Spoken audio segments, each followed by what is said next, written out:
नमस्ते, मैं मीनाक्षी कंडवाल हूँ और हम देश दुनिया की प्रमुख खबरों को संक्षेप में और सारगर्भित रूप में पेश करने जा रहे हैं। इस वीडियो के अंत तक हमारे साथ बने रहें और हमारा समर्थन करने के लिए हमारे चैनल को सब्सक्राइब करना ना भूलें। साथ ही कमेंट में हमें ज़रूर बताइए कि आप ये वीडियो कहाँ से देख रहे हैं। चलिए आज की खबरों से शुरुआत करते हैं। हाल ही में राहुल गांधी ने एक गंभीर आरोप लगाया। उन्होंने हरियाणा चुनाव में सरकार पर 25 लाख वोट चुराने का आरोप लगाया। पूर्व राज्यपाल भूपेंद्र सिंह हुड्डा ने एक और कदम आगे बढ़ते हुए दावा किया कि भाजपा और चुनाव आयोग ने मिलकर हरियाणा की सरकार चुराई। उन्होंने वोट प्रतिशत में संदिग्ध वृद्धि की ओर इशारा किया, जो एक सीट से 19% से बढ़कर 70.9% हो गया। उनके अनुसार कांग्रेस मतपत्रों में आगे थी, लेकिन इलेक्ट्रॉनिक वोटिंग मशीनों में पिछड़ गई, जो उनके अनुसार लोकतंत्र के लिए एक गंभीर संकेत है।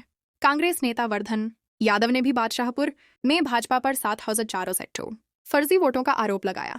पश्चिम बंगाल में ममता बनर्जी उस समय विवादों में घिर गईं जब उन्होंने चुनाव अधिकारियों द्वारा SIR प्रक्रिया के आधार पर किए गए निरीक्षण के दौरान एक फॉर्म भरने से इनकार कर दिया।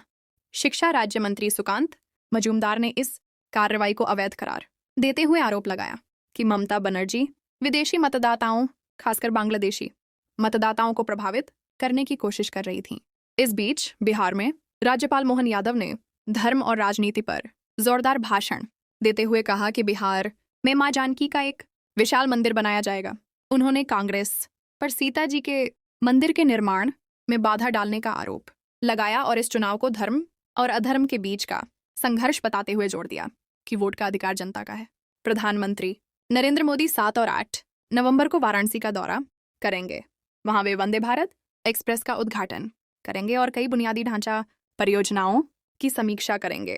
राज्यपाल योगी आदित्यनाथ ने भी प्रधानमंत्री के आगमन के लिए सभी तैयारियों को सुनिश्चित करने के लिए वाराणसी रेलवे स्टेशन का गहन निरीक्षण किया। महाराष्ट्र में कांग्रेस ने उपराज्यपाल अजित पवार पर सत्ता के दुरुपयोग का आरोप लगाते हुए कहा कि उन्होंने अपने बेटे की कंपनी को बाजार मूल्य से काफी कम दाम पर और बिना कर चुकाए सार्वजनिक जमीन आवंटित कर दी। कांग्रेस ने जांच और पवार के इस्तीफे की मांग की, जिसके बाद राज्यपाल देवेंद्र फडणवीस ने मामले की जांच के आदेश दिए। आप नेता सौरभ भारद्वाज भी आलोचना में शामिल हो गए और उन्होंने भाजपा पर कई राज्यों में चुनावी धांधली का आरोप लगाया और SIR प्रणाली पर सवाल उठाए। बदले में राहुल गांधी ने लोकतंत्र की रक्षा की आवश्यकता पर जोर देते हुए हरियाणा और बिहार में चुनावी धांधली के मामले में संघीय सर्वोच्च न्यायालय से हस्तक्षेप करने की मांग की।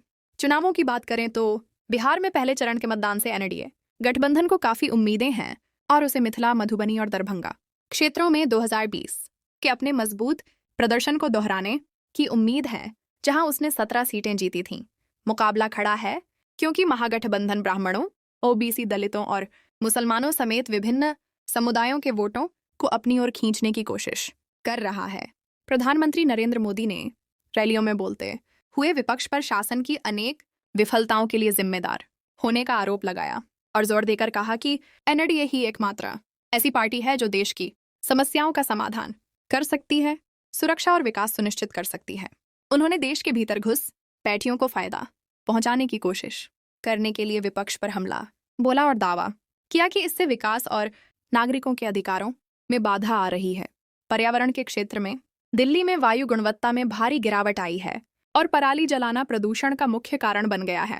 वायु गुणवत्ता सूचकांक बेहद खराब स्तर पर दर्ज किया गया और अगले कुछ दिनों तक स्थिति इसी तरह बनी रहने की आशंका है।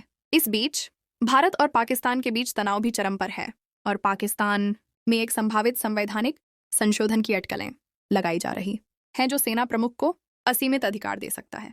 अंतर्राष्ट्रीय मंच पर पूर्व अमेरिकी राष्ट्रपति डोनाल्ड ट्रंप ने दावा किया कि 2025 में भारत और पाकिस्तान के बीच शांति उनके हस्तक्षेप के कारण ही संभव होगी, जबकि भारत ने इस बात का खंडन करते हुए कहा कि उसने कभी अमेरिकी मध्यस्थता की मांग नहीं की। इसके अलावा सूडान में हालात लगातार बिगड़ते जा रहे हैं, जहां अर्धसैनिक संगठन रैपिड सपोर्ट फोर्सेस के कब्जे के कारण हजारों लोग अल्फाशिर शहर छोड़कर भाग रहे हैं। नॉर्वेजियन रिफ्यूजी काउंसिल ने बताया है कि कई बच्चे भूख और प्यास से मर रहे हैं और कुछ जानवरों का मल खाकर और बारिश का पानी पीकर जिंदा है।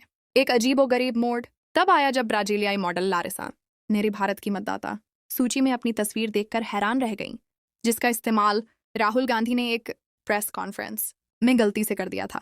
2017 में बेलो हॉरिजॉन्टे में ली गई ये तस्वीर उनकी अनुमति के बिना प्रकाशित कर दी गई थी और लारिसा ने भारतीय राजनीति से किसी भी तरह का संबंध होने से इनकार किया।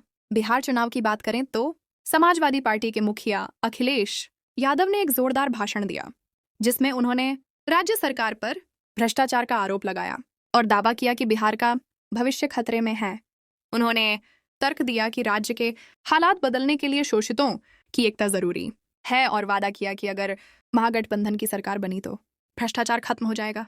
इस बीच केंद्रीय गृह मंत्री अमित शाह ने विपक्ष की कड़ी आलोचना की और उन पर धार्मिक और सामुदायिक हितों को संविधान से ऊपर रखने का आरोप लगाया। उन्होंने चंपारण में एक नए हवाई अड्डे और मोतिहारी में एक मेडिकल कॉलेज जैसी एनडीए की विकास परियोजनाओं के साथ साथ थारू समुदाय के लिए विशेष कार्यक्रमों का बचाव किया।